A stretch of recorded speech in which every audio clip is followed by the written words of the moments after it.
Good evening and welcome to Riderpiece Theater. Me, Alistair Dayhawk, and tonight, me proud to present Kamen Rider Geats, episode 43, Tycoon's New World Order. Keiwa Kaneki, I don't feel bad for you. I really don't. You get what you deserve. You made your bed and lie in it. Juuto, I'll give the devil its due. He got it right. The reason why I say this, well, before I get any further with our tale, let me say this. Um, this episode was a mixed bag. It had this confusing moments. However, what makes up for it is the scenes with Neon and her father. And at the end of this episode, there's a moral to this, that anybody is capable of receiving and getting love. And it just goes to show how far Neon has evolved in her character. And it's just like, wow. I mean, she has changed a lot after everything she's been through, especially, with the truth about her existence.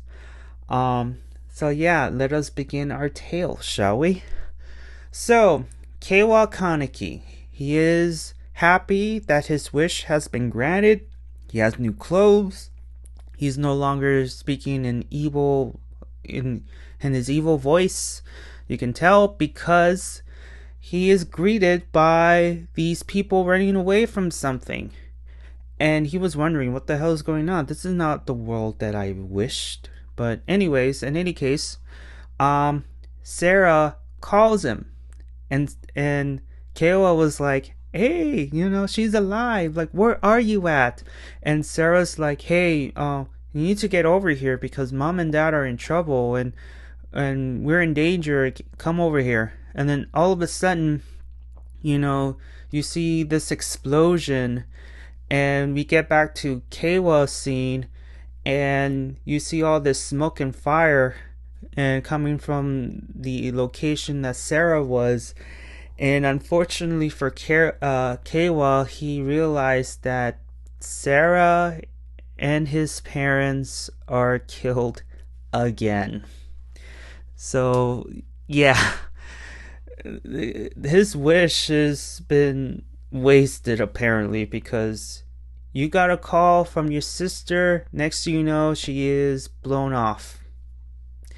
And then you have Ace and Michinaga. They were wondering, what the hell is this? Because you see all these gangsters just wrecking cars to stores. It's pure chaos. And Ace was like, wait a minute, is this Tycoon's new world that he wished for? What the hell is going on? And next thing you know, you see Azu 2.0 on TV, and she announced this new game called the Apocalypse game, where anything goes. You could steal, you can kill, you can destroy, just pure chaos. And yeah, Michinaga was like, yeah, I don't think that's him. It's more of Azu 2.0, the mistress of games, doing. Yeah, that's all her. um, then we move on to Ace and Michinaga. They transform into the rider forms, and they realize, yeah, we cannot kill these people. It's harder to fight humans than monsters. And it's funny in this scene because you see these gangsters with their pipes and trying to hit Ace, and it doesn't faze him at all. Um, and then one of them tried to punch him through the chest, but due to the armor he's wearing, like it just broke his knuckles. So it was very funny. And you see some of the buildings getting destroyed, and of course Ace rebuilds it with his magic. And then we move to this new rider apparently, and both Ace and this new rider, who apparently is the leader of this gang riders, and they both recognize each other, and the leader was like, "Oh crap, it's Ace," and he runs off. And as he runs off, the gang just disperse. They escape. And Michinaga asks, like, "Who is this guy?" "Oh, he's one of the contestants from past tournaments that I was a part of." That's it. Apparently, he got killed and he got revived. So yeah. And speaking of which, we go to the Juuto scene, and I will give his devil his credit, his due. So he declares that this world will be a dystopia where no one is gonna be happy. And speaking of no one being happy, here comes Keiwa Kaneki. He just bursts into the room, and he just bursts out saying, "Hey, what the hell is this? This is not what I wished for. My family is killed. Did you just con me? I want a do-over." And Juuto just oh man. Juuto just he likes to fight, but he threw a punch through his words. Juuto says, "So yeah, so you wish for this. This is your world that you wished for. You specifically said that you wanted all these people who died during the DGP wars, whatever, to be brought back to life, which includes the bad ones, the bad writers." And apparently, the leader of this writer gang is apparently a criminal. Yeah, the criminal killed your family, which you brought back. So Juuto just rubbed it in Keiwa's face, aside from just throwing him into the ground, like, "Hey, you wished for this. You brought him back too. In the way, you kind of killed your parents, your family." And, Keiwa demands for a do-over, of course, but Juuto said, "Nah, not until you do a little job for me. Kill Ace, and that way Sumuri becomes a full-blown goddess of creation. Her powers will not be all bonkers, and you will get another shot of reviving your parents and your sister." And this is where Keiwa Kaneki gets all confused and conflicted here. And again, he's not talking through his evil voice. He's sort of back to normal, but this time, however, he is confused, he is sad. It's just he's under a ball full of negative emotions right now. Like, who wouldn't be? Because you wish for your family to be brought back to life. They do, and next you know, they instantly get killed off, and it's just like you feel like you wasted a wish. But I believe it's just karma's way of giving you the finger, in my opinion. So after Keiwa receives the news that, hey, kill Ace and you will get a do-over thing, we get a jailbreak. The gang riders have decided to destroy a jail and have their own personal jailbreak. And here comes Papa Neon, escaping from jail. And you see the leader of the gang riders recognized him, and Papa Neon didn't want anything to do with him, so he decided to walk away. However, the leader didn't took it lightly and decides to deliver a punch and just want to beat him up. Like, "Hey, where's my fee at? I'll let you escape. Where is it at?" But luckily, Neon came to the rescue, uses a fire extinguisher, and both of them escaped. Now, this is where we get one of those scenes. Papa Neon was confused, like, "Why did you help me? I don't have the power to turn you into a Kamen Rider anymore. Like, what's going on here?" And to sum it all up, Neon felt that she has a responsibility. She wants to protect people's happiness, She feels responsible for the stolen happiness that led her to her creation. So she has a sense of responsibility and purpose here. And let's see. Yes, and that's it. Just to sum it all up. Okay, here comes Keiwa Kaneki. He finds out where the gang riders were hiding. He goes in, demands to fight the leader, and it's just out of revenge. Like, I came here for revenge. You killed my family. So he apparently kills the leader. And then here comes Kermit the Frog, the advocate of Keiwa Kaneki. All of a sudden tells the gangsters, like, bow your heads and acknowledge your new tribal chief, so to speak. He's gonna be your new leader. And Keiwa just turns around and looks at him like, huh? What? Like, I came here for revenge and I'm leaving. I have no time to be this leader of this gang.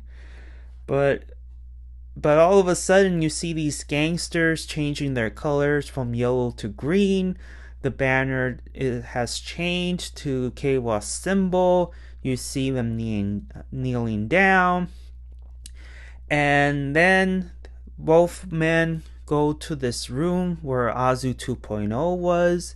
And this is where, just like Juuto, is pulling the strings. Where, hey, so are you ready to face Ace? And Keiwa was like, you can sense the conflict within him. He doesn't want to do it, but he wants to bring back his family.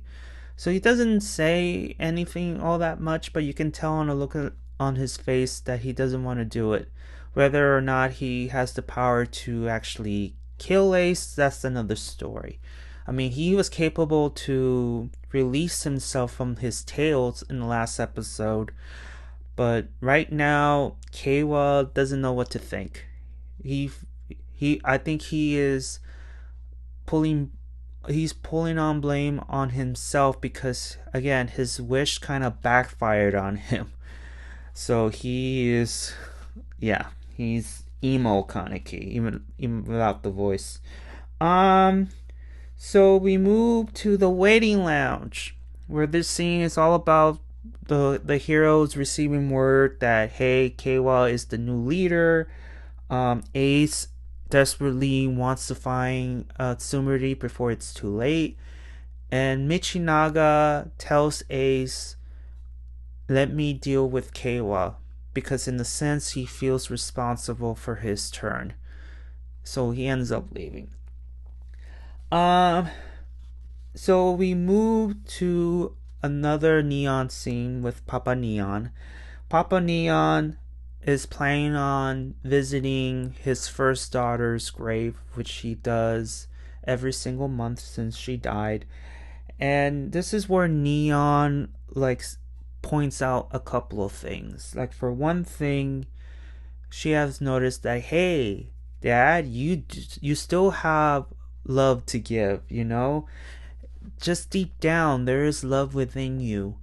And why didn't you erase those 11 years of after your first daughter, Akari, died? Why didn't you? And Neon just, in a way, says, you didn't erase them because you still love her. You still want to cherish those memories of her, even though at the very end it's very painful, but you wanted to cherish that love you had with your first daughter. That's why you didn't do it. And then Neon leaves him with a special handkerchief. I don't know if it belonged to Akari, I don't know, but it just gave Papa Neon this face, like, how did you get this, like, and all that stuff. So yeah, that's just another powerful scene. Now this is the scene where I got so confused no matter how many times I watched this scene over. Michinaga decides to visit Daichi at the nearest hospital. Mind you, you can tell that Keiwa gave a number on Daichi. You see him all wrapped up as a mummy. And the reason for the visit, Michinaga wants to know where the hell is this tree of knowledge at. And Daichi, according to him, he lost his memories, including Sarah's memories, since, the world has changed. So he lost his victims' memories. And he also knows that Keiwa's family were killed again. And so I'm confused here because the world has changed. We briefly seen Sarah and a mention of Keiwa's parents being alive. So why is Michinaga searching for this tree of knowledge? Well, obviously, yeah, so what's going on here? Did the changing of the world didn't affect the tree of knowledge? Is there a possibility that the victims, Daichi, that the victims are still there, trapped in that tree? Like, what is going on here? This is the scene where I got really confused. Is there a possibility that this tree still exists and the possibility of Sarah being saved? I don't know. It's just, if anybody who's seen the episode and understand this hospital scene, please write in the comments below, because I'm trying to make sense of all this when, hey, all the victims are brought back to life, and yet this tree, there's a strong possibility that this tree is still out there. I'm like, okay, alright, I don't get it, but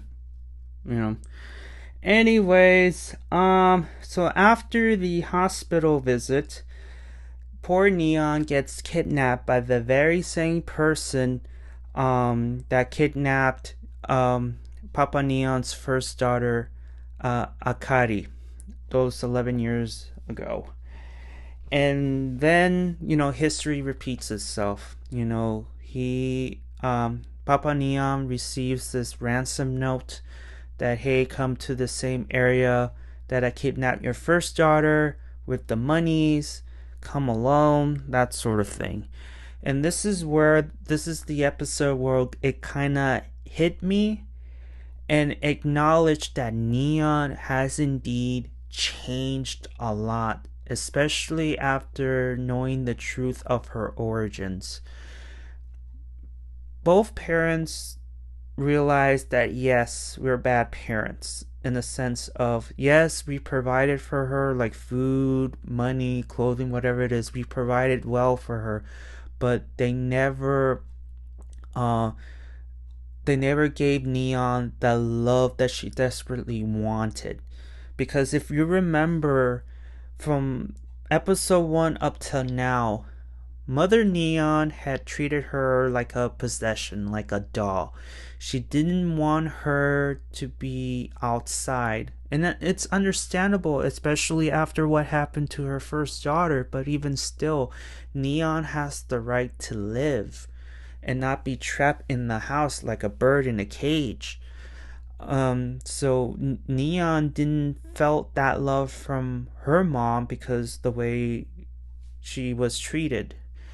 And then you have Papa Neon, who basically treated Neon as a tool for his own personal gain, for his company, and just be living the high life. Hell, he was about to give Neon off to the richest guy, and then he decided to, hey, Q, you want to marry my daughter? Here you go. Even though he's from the future. But Papa Neon realized something. Yes, we didn't give her the love that she desperately wanted, but she did receive love from other people. And that's why she is going out there to protect others' love, because she received it. And mind you, she received love from people like Keiwa, people like Ace, um, Lobo, which I forgot her human name, and especially Sarah, that sisterhood. My God, they were like sisters, and just it made her realize that, hey, maybe my way of me wishing for my existence to be over was so wrong. I do have people who love me for me, and especially when Sarah and Keiwa learned about her wish, she's like, no way. There's no way in hell I'm gonna let you win this tournament just to wish yourself out of existence. I'm gonna win, and I'm gonna wish for your happiness. What does that tell you? What does that tell you? And because of that, I think Neon just changed a lot and decides that, hey, I think it's time for me to protect people's happenings. For one, it's my responsibility, and two, it's just and two, I can't think of number two, but hopefully it will come out afterwards. If not, then I do apologize. But she has purpose. Oh yes, number two, she found purpose in her life now. Whether she's a writer or not, she found purpose, and she's determined to help Ace because she is like, okay, I'm going to help you with this new utopia because I trust you. That's it. I think out of all of these scenes in this episode, I think this one takes the cake, in my opinion. But yeah, they realized that they were bad parents, that they failed in giving love to their daughter, and also realized that Neon has indeed changed. And also it's not too late. It's not too late to bring back the family back together. And you see that scene with, I think Neon drew it as a little girl, as, with the stick figures and all that. I mean, that was kind of cute. And you see Papa Neon determined, like, hey, it's time to rescue my daughter from these creeps. So we move on to, speaking of which, Neon, the kidnapper, and Azu 2.0, who orchestrated the whole damn thing. And she tried to rattle Neon on. Luckily, it doesn't work. And we move to the scene where Papa Neon has arranged a meeting with Ace. And this is where Papa Neon asked, like, hey, my daughter told me that you are going to create this utopia where everybody can be happy. And Ace says, yeah, that's true. And asks Ace, like, hey, is it possible for someone like me that can be happy? Then the scene gets cut because we go to the next day, and then we get to see Papa Neon and facing the kidnappers, and of course Neon being all tied up. And the kidnapper demands, okay, you're here, so where is the suitcase full of the monies? Where is it at?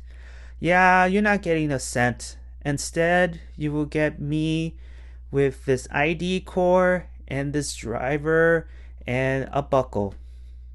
And you know what that means.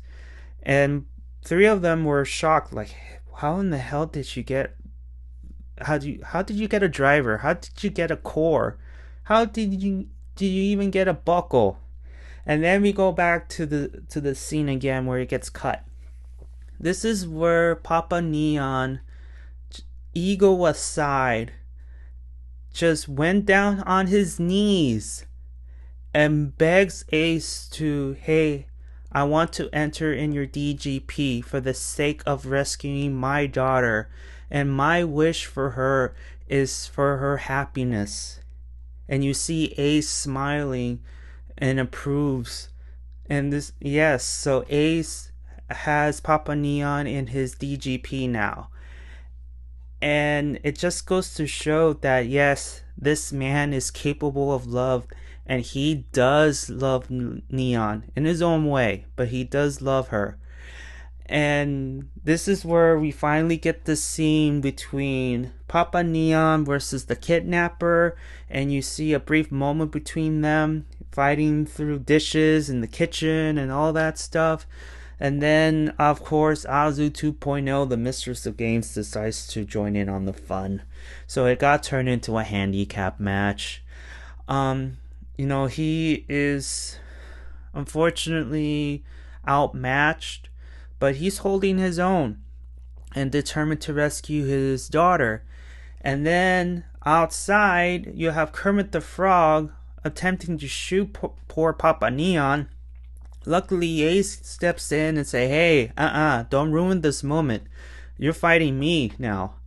And you see him fighting, and he shoots the gun away. He tries to take it, but no, and he takes it back, and the shooting spree begins. And the episode ends with Papa Neon, determined to rescue his daughter from you crooks, and just runs towards the enemy. And you see Neon all surprised. I wish she could have just shed a tear, like a little bit of close-ups, and just like, my father does love me, and it just ended the episode there. Regardless of this episode, like I said before, the hospital scene was the most confusing, but what really got this episode together, in my opinion, were Papa Neon's and Neon's scenes together.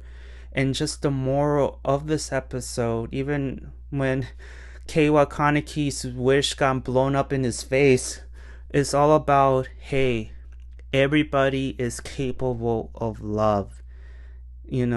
Like someone like Papa Neon being appeared to be heartless is capable of receiving and getting some love. And Neon,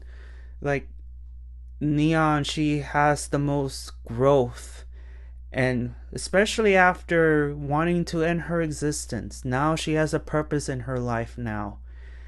And now that she's going to be a writer again in the next episode, I wonder how will she interject with Keiwa versus Ace. Because I was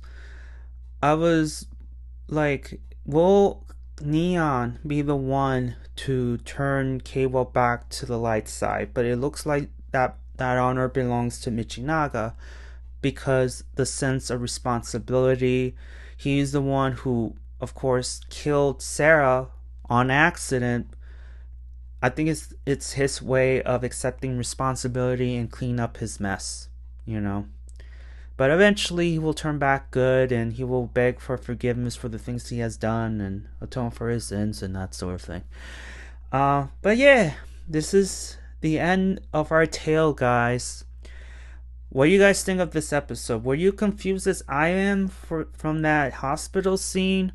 Were you satisfied to what happened with Keiwa, that you don't feel bad for him, that his wish went into flames along with his family, him getting like a verbal beatdown and thrown to the ground by Juuto, saying like, hey, do this job for me, plus it's your own fault. Mind you, I think Azu 2.0 and Juuto are easily manipulating Keiwa to doing what they want to do. They're using his own grief and emotions against him. And once, especially Kermit the Frog, and once the truth gets out about Sarah's involvement in being a Kamen Rider in the first place, his rage will turn on Kermit the Frog. Hopefully it will happen soon. Other than that, I think that's it. Thank you so much for listening. If you like this episode, please give a like if you like it, and please subscribe. Also, let me know about this episode. Have you seen it? Have you liked it? Dislike it? If I miss anything, all that, just write on the comments below. And other than that, thank you so much for listening, and I'll see you all on the other side of Oblivion. Also, I will leave you with this. Let's say Keiwa does defeat Ace. Will Juuto keep his word and redo his wish? Because remember, Juuto's mission was to kidnap Sumori, kill Ace, and perform the grand ending. Because what would happen if Keiwa does do the job, and whether or not Juuto does the redo, will he backstab Keiwa? That's what I'm trying to ask. Will he backstab Keiwa? My answer, in my opinion, he will, regardless if he keeps his word or not, because he has to complete the grand ending under orders of Surel. Remember, he's gonna perform it and just jump ship. Alright, Johnny!